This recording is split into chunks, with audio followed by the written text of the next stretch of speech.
What is going on, guys? It is Dan Fitz, the street preacher. You definitely do know this if you're watching this video.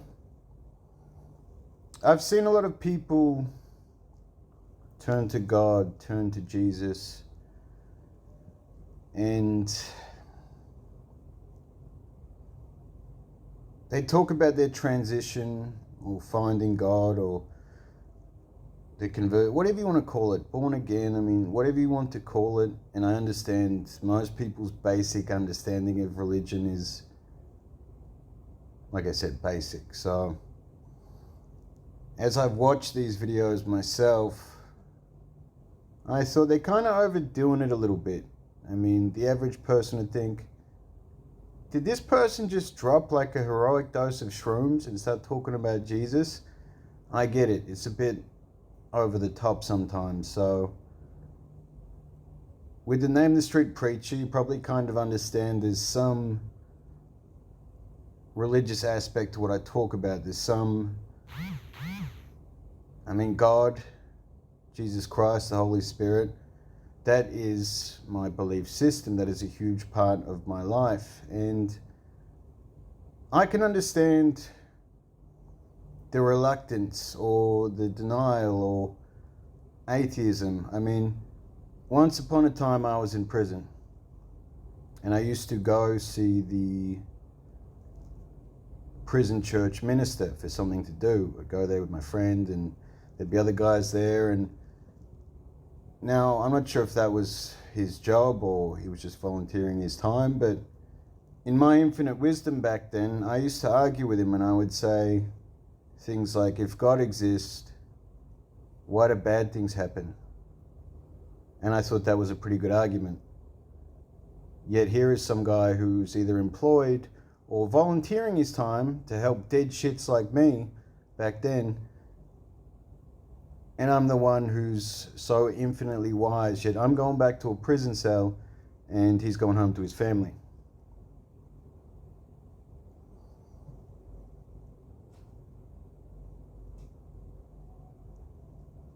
This year, if you've followed my stories or listened to what I've been saying, either directly or indirectly, I've talked a lot about the adversities and challenges that I've faced. And it's possibly been one of the toughest years I've had to date. I share that with you not because of my choices and actions and living the wrong way, so to speak, but as I say to the guys that I coach inside the DFP, the way that I'm speaking to you now, this is how I coach men. This is what I've done for years.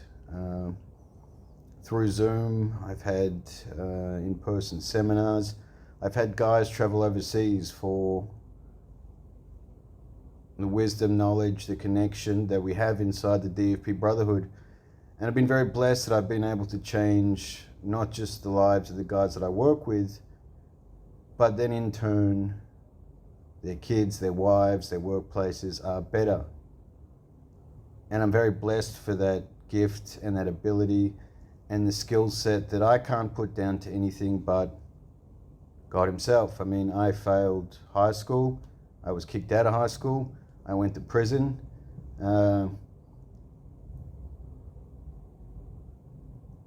I could say I've read thousands of books and I've invested in my education quite a lot post the indoctrination system.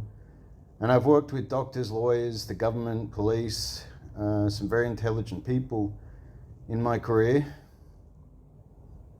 But there's some wisdom, there's some knowledge that you can't experience, that you can't acquire unless you've lived a very difficult life like I did once upon a time. So I guess that's led me to where I am now.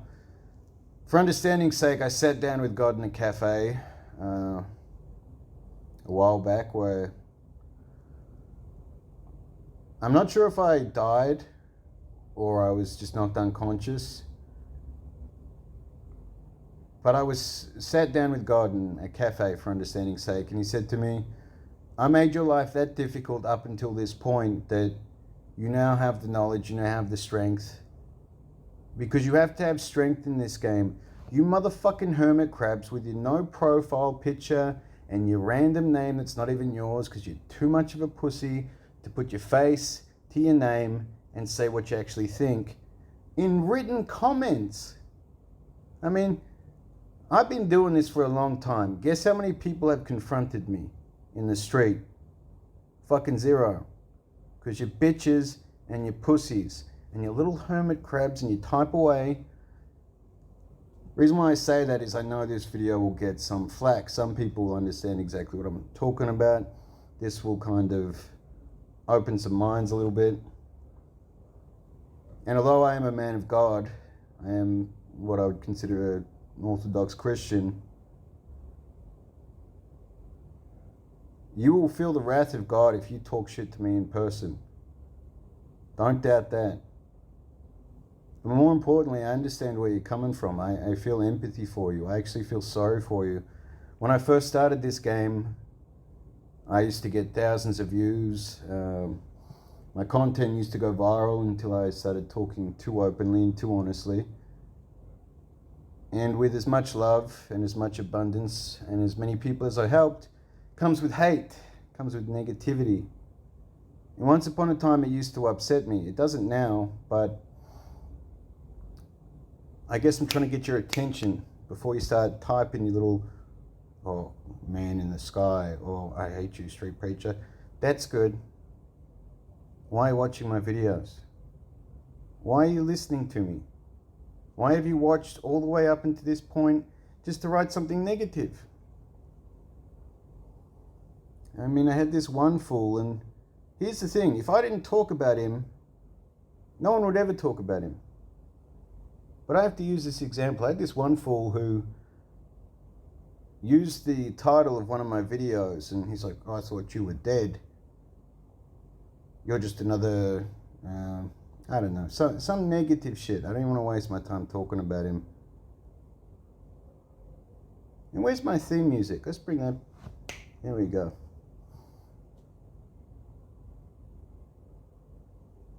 The point of this video is, and the reason why I'm sitting here just kind of chilled out, is because I wanted to talk to you the same way I talk to my clients. I wanted to be relaxed and not too over the top about talking about Jesus and God and the strength and the joy that's brought to my life. Now, it's not something that I push onto my clients. It's not something that I'm pushing onto you, but all I can simply do is highly suggest what's worked for me. Like I said, very rough background, little to no potential or options, and yet here I am doing what I want and helping other people while I do that and making the world a better place. So if that has something to do with God, in fact it has everything to do with God, then there's a good chance I'm going to suggest it to you. There was a period in time where I talked about many things, politics in general, and that turned away a lot of people, and I can understand that. That's a mistake that I made. I believe that all, if not all politicians are corrupt and just puppets. And I don't know if you've noticed, but the last 2 years is really a battle for your mind, your soul, your heart, your body, your freedom. There's some serious shit going on. And although I probably went in the wrong direction a little bit the last 2 years, I tried to take on the machine head first, and that was truly a mistake. You need money to go to war, and I'm not going to war with someone that has a monopoly on violence. My mission and my goal, sent from God, is to educate, enlighten, strengthen, and bring more joy and abundance to men's lives who are struggling. Suicide and depression is the biggest killer in my country, and I'm from Australia. I imagine it's the same with America, and the West is in big fucking trouble. We lack masculine men. We lack strength. Men are criticized and crucified and put down, where men are needed now more than ever. Who's going to keep the other bad men from the door? Who's going to continue to put food on the table as prices increase because our money systems are corrupt and dishonest and run by career criminals as they inflate it out the arse, and the price of gas, the price of groceries goes through the roof while our wages stay about the same. We're heading into possibly the worst economical crisis in history, and men are so insecure and ashamed and weak and belittled. Not only are they afraid to have their own opinions on this, they're afraid to prepare or do anything. And that's a fucking recipe for disaster, if you ask me. I don't mind having my neck on the chopping block. I don't mind little hermit crabs writing negative shit. I don't mind risking my own freedom to ensure the generations to come have theirs.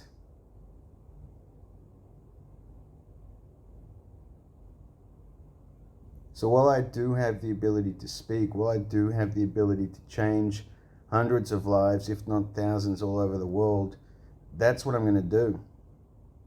Like I said, despite having one of the hardest years of my life, I'm currently on, I guess what you'd call vacation. And I said to God, what did I need to learn from this year? Why do bad things happen? If you exist, why do bad things happen?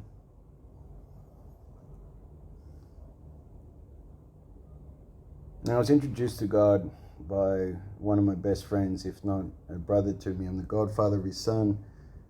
And I've known him a long time. I said to him, he had everything together. He always has money. He always has things going on. He has a beautiful wife. He has 2 beautiful sons. And I said, how do you do it?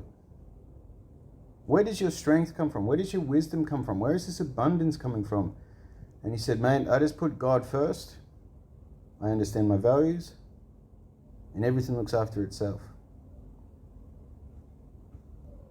Now, I adopted the values part, but I wasn't ready to accept God into my life. I wasn't ready to completely change my belief system until I was. And my entire life changed. I mean, I'm the street preacher, for fuck's sake.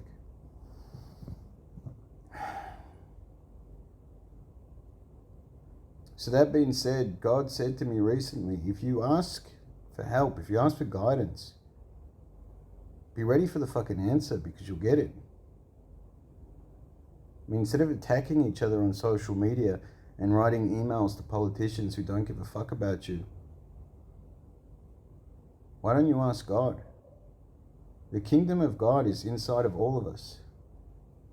I mean, they say the eyes are the window to the soul, and they truly are. You can see these godless, atheist, hate-filled people. You can see it in their eyes.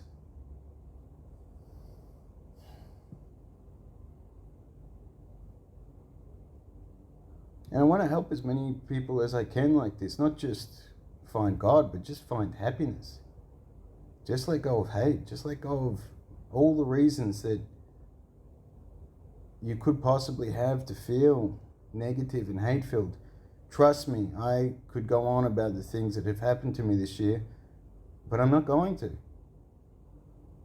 Because I want to leave you with this. What he said to me was, there's been times in my life where I've turned my back on God because things got hard, or they were unfair, or I didn't feel like it. And I didn't. Every night I go to bed, I pray.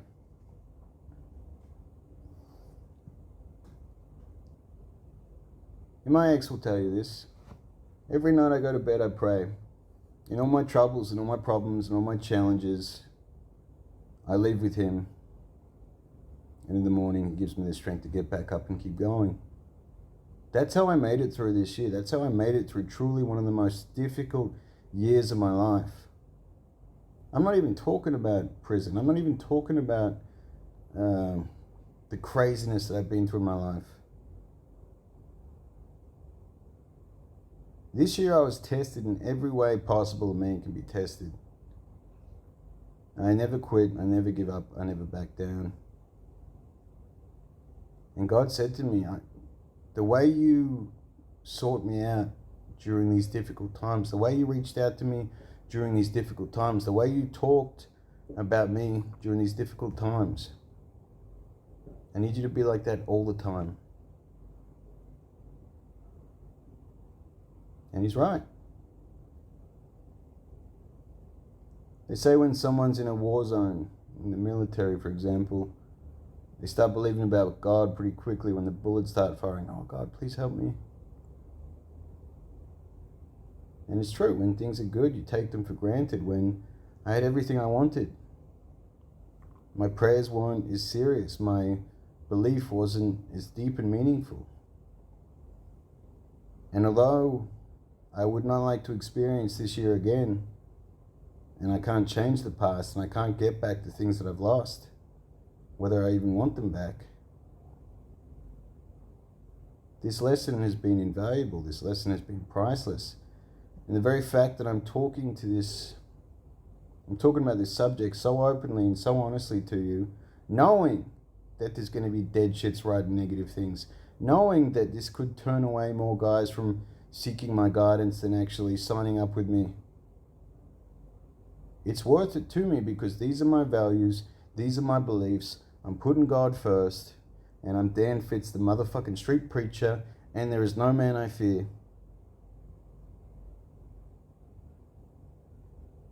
I put God first and everything looks after itself. So that's my message for you at the end of the year. Merry Christmas.